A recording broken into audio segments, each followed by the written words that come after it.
How to Babysit an Orangutan. Story and photographs by Tara Darling and Kathy Darling. How do you babysit an orangutan? Well, first you need to find an orangutan that needs babysitting. That's easy. Here at Camp Leakey, located in the middle of the rainforest on the island of Borneo, Camp Leakey is not really your average camp because it's an orangutan orphanage.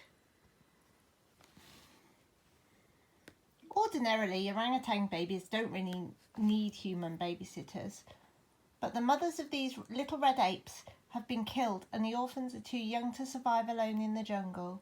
Without babysitters, all the babies would die from disease, starvation or injuries.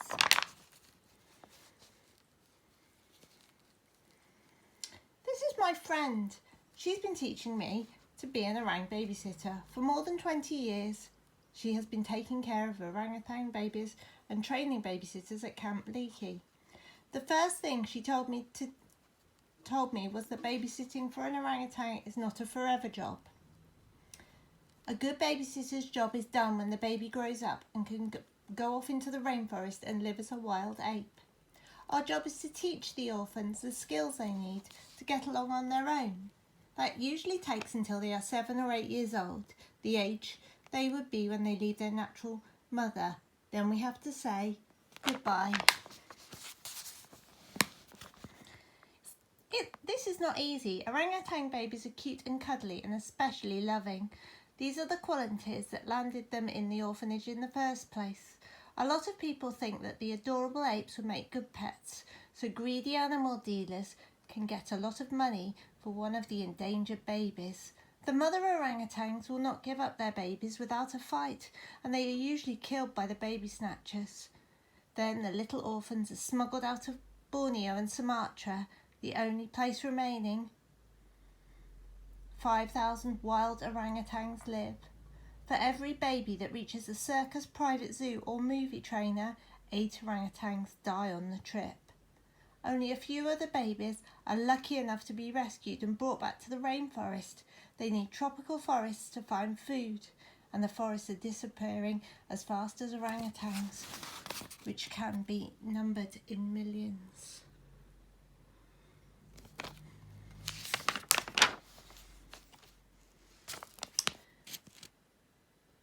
5-year-old Nangang is my special favourite, but I am helping with other orphans. These are 2 years old and take a lot of time, so the babysitters help with them. The infants are pretty helpless for the first couple of years, just like human babies. Wild orangutan mothers nurse their babies for 5 or 6 years, so babies under this age come to the camp. You must give them milk twice a day. Twice a day we mix up a big bucket of powdered cow's milk. Infants get milk in a bottle. 3 and 4-year-olds prefer to drink from a cup. And the wise guy 5 and 6-year-olds think it's cool to slurp from a bucket.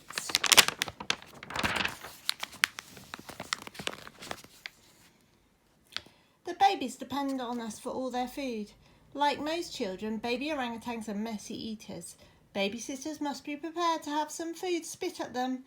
Although we feed babies a lot of bananas, we try to get our charges to eat foods that wild orangutans eat. Fruit is the main part of the orangutan's diet, but they also dine on nuts, flowers, leaves, and many plants that grow in the jungle. The only animals they regularly eat are termites and ants.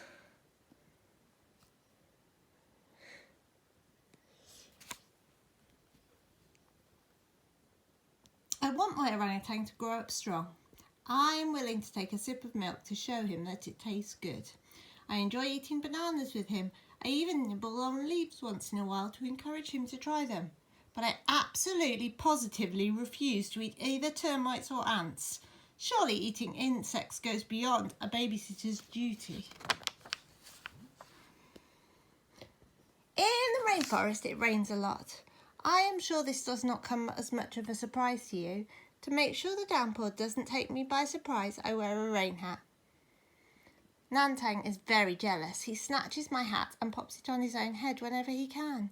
He loves wearing it even though it's so big he can't see with it on. The jealous baby made himself a hat out of a leaf.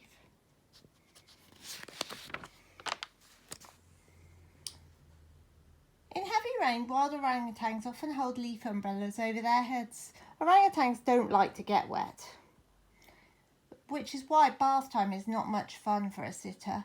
The little orangutans get skin diseases and lose their hair in the hot months. If a babysitter's unlucky chore is to give medicine baths. There is a lot of screaming and biting during baths because they really don't like it. Orangutans don't like baths, but they do love soap. When I wash Tom, he always begs for a bar. He has rather unusual ideas about what to do with soap. He thinks of it as food, soaping his arm and sucking the lather off with great slurps of delight. I guess he's never heard of the punishment washing your mouth out with soap and water. It isn't necessary to comb an orangutan's hair after a bath. No matter what you do, it will stick up in spiky red clumps. All babies have a wild hairdo. As they get older, it becomes more manageable. When their hairs lie flat, it's a sign that the baby is growing up. Another sign that the orangutan is almost ready to go off on its own is when the skin around his mouth and his eyes turns from the baby pink colour to the adult black.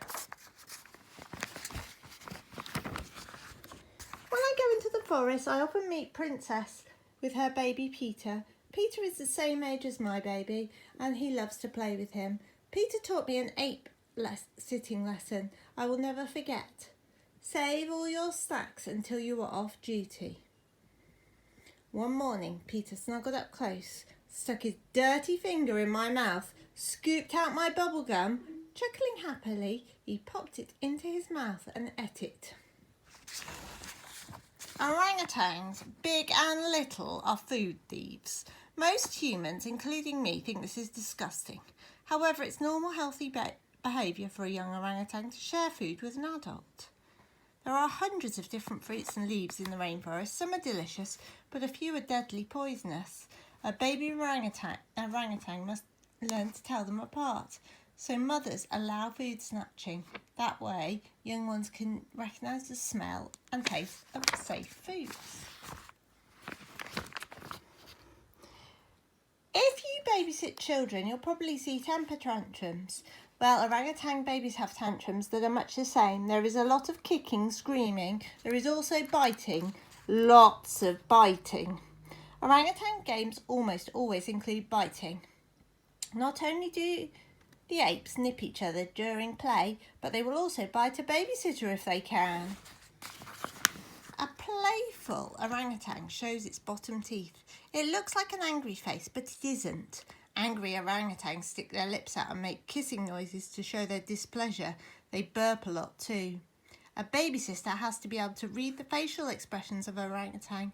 If you make a mistake with the really angry face, with both sides of teeth showing for a grin, you will really feel those teeth in a bite.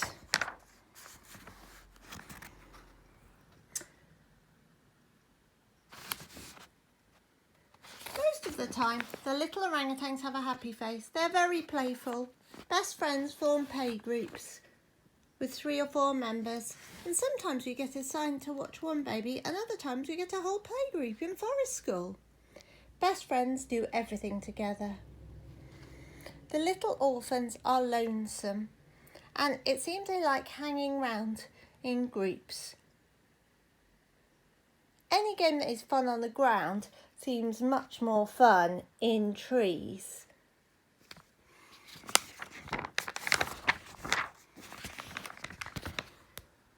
One of the most important lessons to teach orangutans is that they belong in trees. Every day they go to play in the forest in forest school so they can build muscles balancing and get the judgment and coordination necessary for life in the rainforest canopy.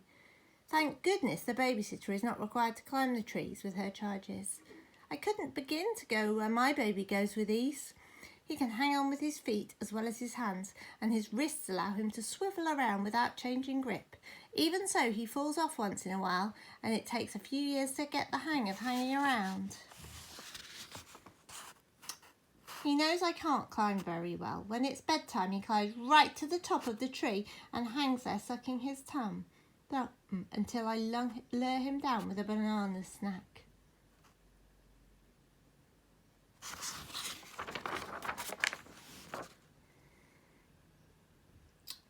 Nang Tang isn't old enough to sleep alone in the forest. A wild orangutan would sleep with his mother's nest for 5 or 6 years. Peter, for instance, still sleeps with Princess. There are big snakes that could kill a sleeping baby. Orangutans like a nice soft place to sleep. Every night they build a new nest from leaves and branches. It takes about 5 minutes to build one. We can't show our charges how to build nests in trees. The best we can do is let them practice on the ground. We try and help the babies make a nest using only materials they can find. And they often sleep in washing baskets.